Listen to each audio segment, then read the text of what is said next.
기초 수리력 편인데, 수리력.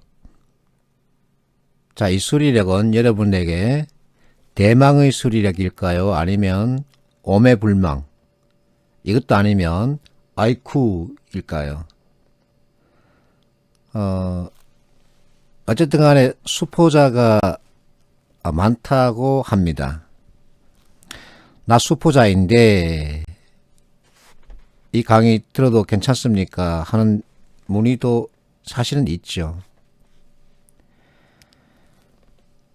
자, 수포자임에도 불구하고 이 NCS 문제 풀 수 있습니다. 왜냐하면 일단 목차를 보십시오. 목차를 쭉 보면 여러분들이 중학교, 고등학교 때 공부했던 내용들로 구성되어 있습니다. 최소 공부횟수, 최대 공략수는 사실은 초등학교 때 공부하죠. 방정식 초등학교 때 약간 공부하죠. 나머지는 중학교 때 또 고등학교 때 공부하는 내용들입니다. 근데 NCS가 다루는 수리는 여러분들이 학교에서 공부했던 것처럼 학문적 접근이 아닙니다. 학문적 접근이 아니고 생활적 접근입니다. NCS는 경제활동을 다루기 때문에 학문으로서 수리를 보지 않습니다.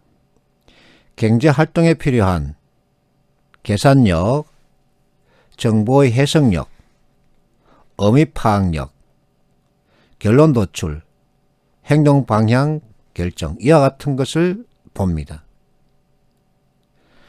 그래서 생활과 관계를 가지고 있는 수리력을 요구하기 때문에 어렵지 않습니다. 그럼에도 불구하고 왜 이와 같은 이론으로 내용을 구성했느냐? 수리만큼 이론에서 벗어날 수 없는 거죠. 수리만큼 이론에 따르는 학문도 없는 거죠.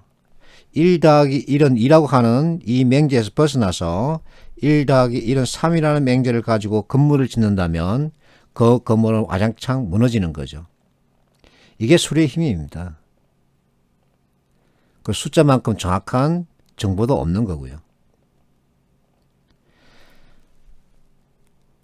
그런데 이제 수포자라는 입장에서 또는 수학을 좋아하지 않는다는 입장에서 이와 같은 이론을 다시 공부하면 안 그래도 힘들었는데 뭐야 할 수 있으나 그렇지 않습니다.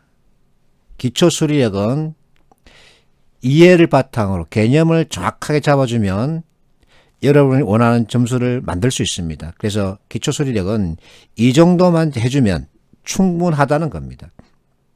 수리문제 25개 가운데 또는 20개 가운데 기초수리력이 차지하는 비중은 30% 안쪽입니다. 나머지는 해석형 문제가 출제되겠죠. 그래서 여러분들이 크게 부담을 갖거나 어려워하거나 거부 반응을 갖지 않아도 됩니다. 실제 문제를 풀어보면서 여러분들이 접근하면 어렵지 않다. 수포자도 충분히 할 수 있다는 걸 느끼게 될 겁니다. 합격자들 얘기입니다. 건보 합격자 이 친구는 특강에 참여했던 친구인데 처음에는 중학수리 총정리라는 무엇인가 책이 있었나 봐요. 그 책을 구입해서 실제 문제를 다 풀고 다 완벽하게 다 맞으면 그때부터 NCS 교재 수리 문제를 접했다. 그랬습니다. 맞습니다. 내가 권하는 방식입니다. 스스로 부끄러워하지 않고 중학교 교재를 구해서는 그 내용을 다 풀었다, 이해했다는 뜻이죠. 그러고 난 다음에 NCS 수리 문제를 접했다. 정말 잘했습니다. 여기서 어디에 의미를 부여할 수 있냐면 여기에 있습니다. 내가 모르기 때문에 스스로 찾아서는 나에게 맞는 교재를 선택해서 직접 손으로 문제를 풀었다는 겁니다. 그래서 내가 하는 말, 손가락 노가다 그럽니다. 수리는 손가락 노가다입니다. 머리는 이해했으나 손으로 직접 하지 않으면 원하는 결과 만들기 힘듭니다. 그래서 앞에서도 명제와 수리만큼은 직접 풀어야 한다. 그렇게 얘기를 했었죠. 이 내용을 카페에 올렸더니 또 어떤 학생이 질문을 했습니다. 중학수리 총정리 구할 수 있느냐고. 중학수리 총정리란 책이 중요한 것이 아니고 나에게 맞는 책을 내가 스스로 찾았다는 겁니다. 이게 궁금하면 인터넷 교보 가서 뒤지면 되고 또 실제 오프라인 서점에 가서 뒤지면 되잖아요. 무엇인가 직접 하려고 하지 않고 자꾸만 묻기만 합니다. 직접 해야 합니다. 손가락을 움직여서 풀어야 하고 발을 움직여서 품을 팔아야 합니다. 그래야만이 진정 내가 원하는 것을 얻을 수 있는 거예요. 또 다른 합격자, 자기도 역시 수포자라고 합니다. 그러면서 이제 합격을 했는데 어려워하지 말자.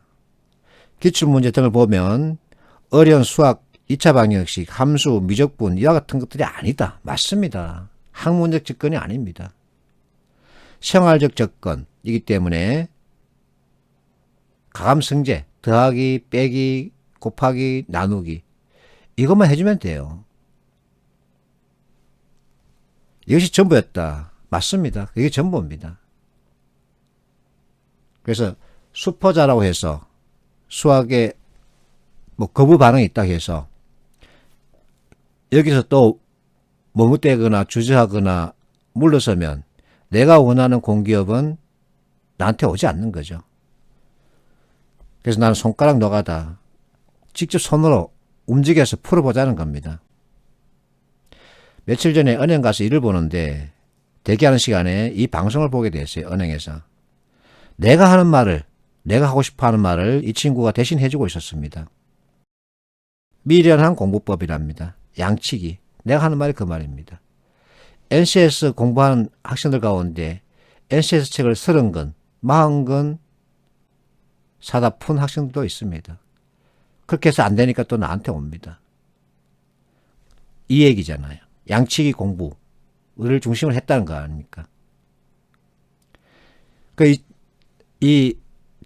머시기 하는 사람도 개념을 정확하게 이해하고 그러면 다른 문제까지 적용할 수 있다. 억용할 수 있다.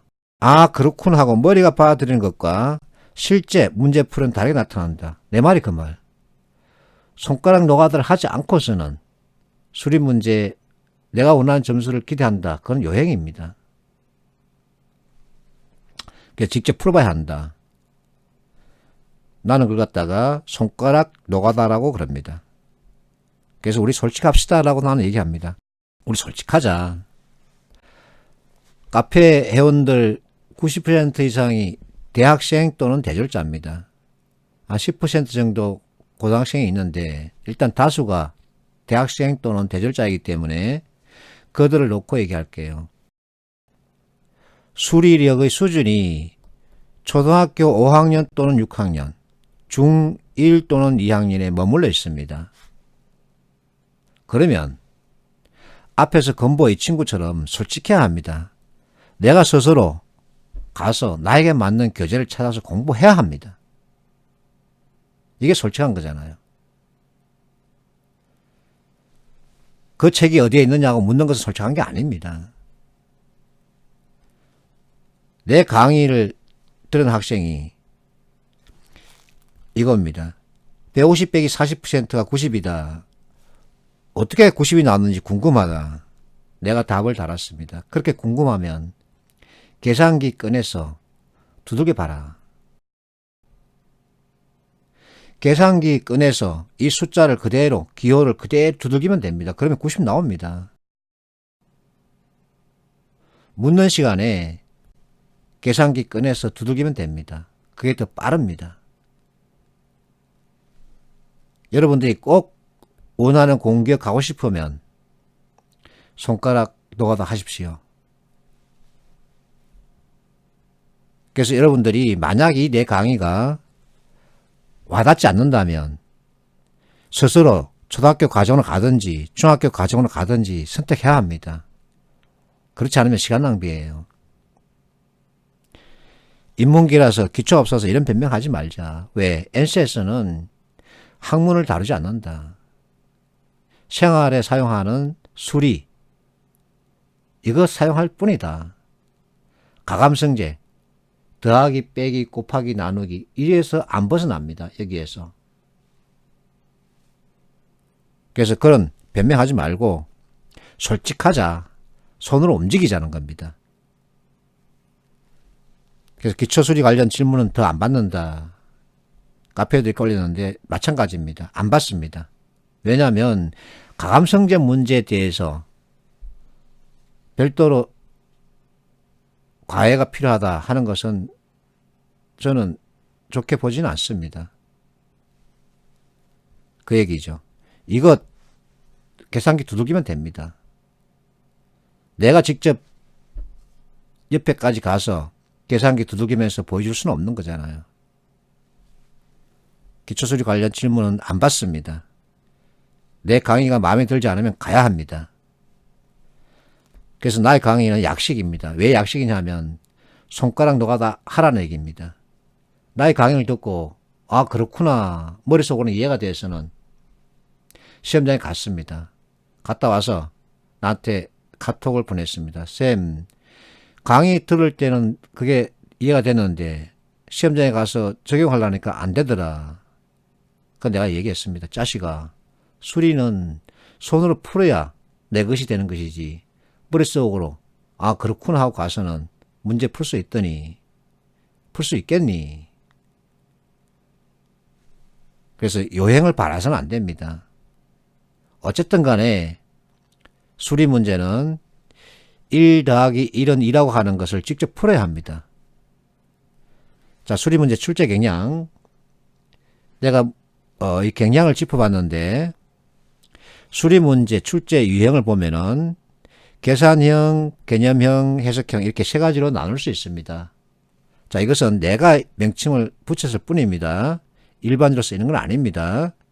계산형은 수문제 가운데 5개 나오고 개념형도 5개 정도 나오고 해석형은 반 이상 나온다. 최근에 출제 경향이죠. 그래서 해석형, 자료 해석 문제 공부를 많이 하고 있죠. 계산형은 가감성제, 더하기 빼기 곱하기 나누기 그거 그대로 연결해서 답을 찾는 겁니다. 그래서 저는 여기에 대한 강의는 하지 않습니다.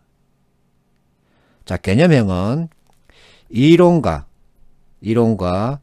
내용의 구조화를 통해서 이론과 구조화를 통해서 답을 찾는 과정 이와 같은 형태를 가진 문제를 개념형이라고 내가 이름을 붙였습니다. 해석형은 절대 스킬에서 다루기로 하고요. 자, 개념형 문제 내가 3개를 갖다가 제시하고 있는데 하나씩 뜯어서 볼게요. A. 피자 신상품을 개발해 판매하기로 했다. 판매. 부가세를 포함한 가격. 판매 가격이 17,600원이랍니다. 자, 17,600원이 전체 가격이라는 얘기죠.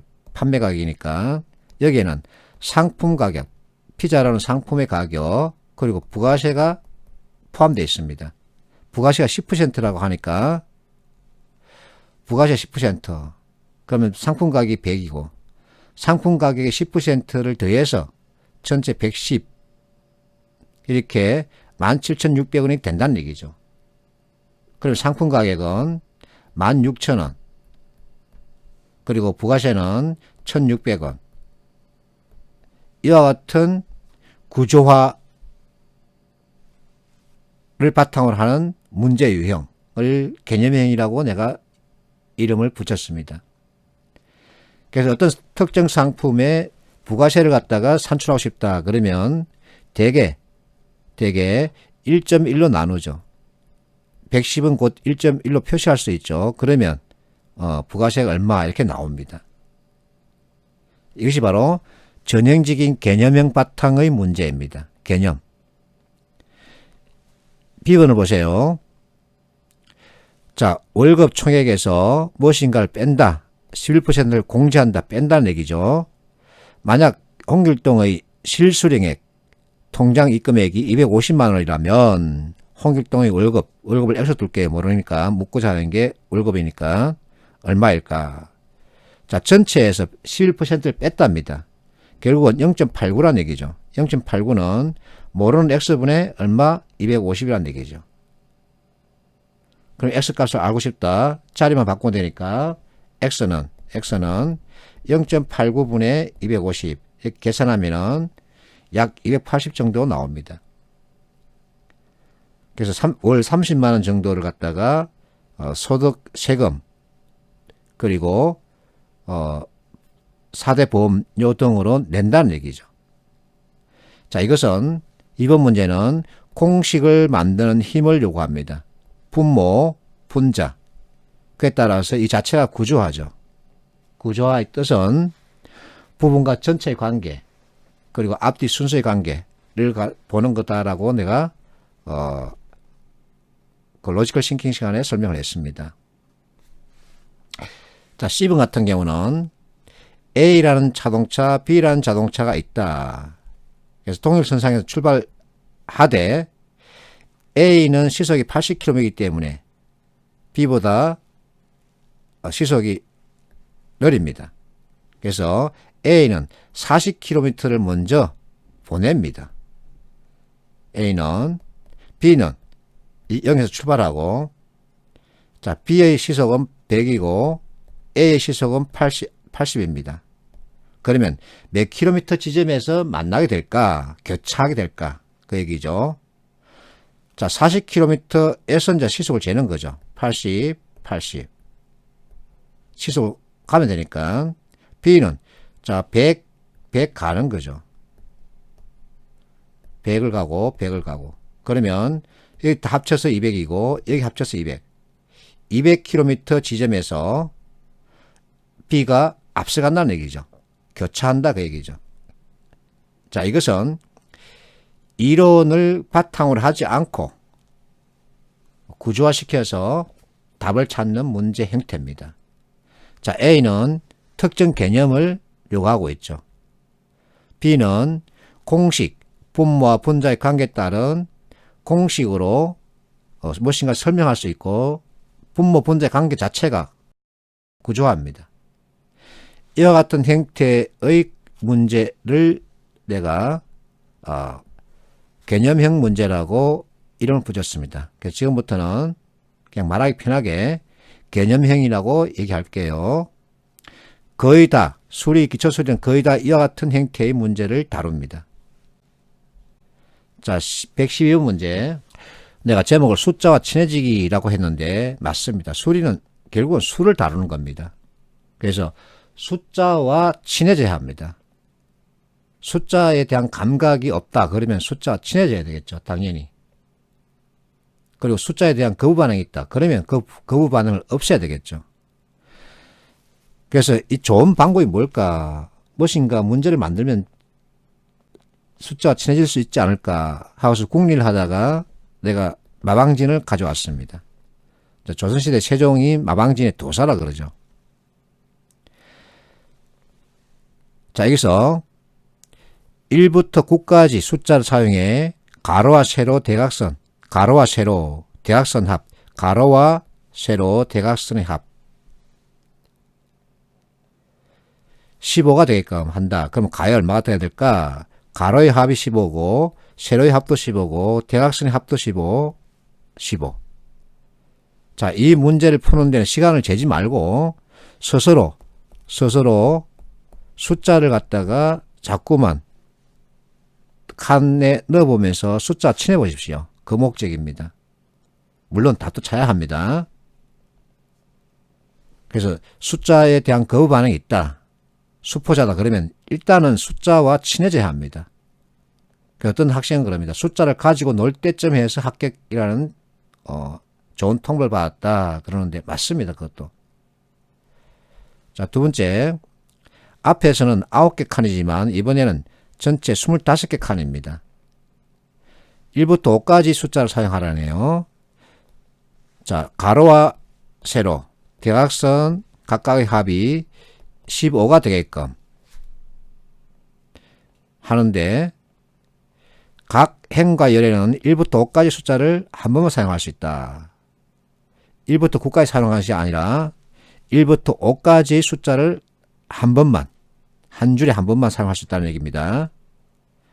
자, 이와 같은 마방진을 게임을 통해서 여러분들이 숫자에 대한 친근감을 만들어야 합니다.